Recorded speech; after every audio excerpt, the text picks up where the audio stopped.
voudrais donc qu'on dise merci à tout ce monde et Madame la ministre tient à ce que nous remercions toutes ces unités, tous ces ministères, toutes ces institutions qui se sont impliquées vivement dans les avancées de cette crise. C'est le lieu, bien sûr, d'appeler les parents aussi. D'appeler les parents. Mais la force d'une unité part d'abord de la force individuelle de chacun, de la conviction individuelle de chacun. Parce que cette école, si elle se prend, ce ne sera pas l'école d'un parti politique. Ce ne sera pas l'école d'un groupe, je ne sais pas que dire, d'un groupe qui vraiment vit en aparté et hors de la Côte d'Ivoire. C'est la Côte d'Ivoire qui tombe. C'est la Côte d'Ivoire qui tombe. Il faut en ce moment-là que chacun regarde cela de près. Et c'est pour ça que je fais appel aux parents. Que lorsqu'il s'agit de l'école, il faut que chacun vraiment commence à parler à son enfant. Parce que les enfants, ils sont mineurs, quelquefois, pour la bonne partie, surtout dans nos lycées et collèges. Il faut que les parents parlent aux enfants. Mais il faut aussi que les parents, eux-mêmes aussi, manifestent leur engagement vertement. Parce que les policiers peuvent faire tout ce qu'ils veulent.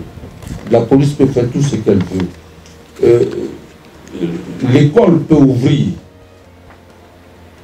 Mais il faut que les parents parlent aux enseignants. Nous parlons. Il faut que les parents aussi parlent aux enseignants. Et qu'ils viennent aussi vers nous. Et qu'on se parle. Nous avons certes au sein du CCN déjà un groupe de parents d'élèves. Mais nous voulons nous adresser surtout à des parents qui dépassent plus ce cadre. Parce qu'il ne faut pas attendre qu'il soit tard.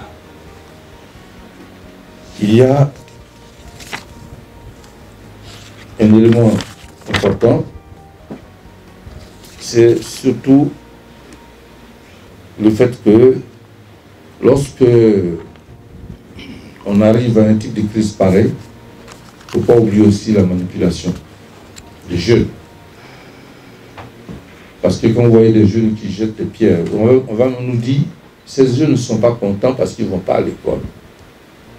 Figurez-vous que ceux-mêmes qui réclament l'école sont ceux-là aussi qui vont faire sortir leurs camarades de l'école.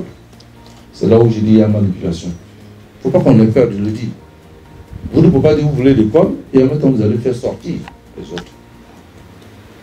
C'est comme on dira le fou. On dit qu'il est fou et je me déshabille aussi pour suivre le fou. Non. Si je n'aime pas, je ne fais pas pareil. L'argument c'est dit, moi aussi je ne vais pas à l'école, alors. Ce sont des effets systémiques qui sont dangereux.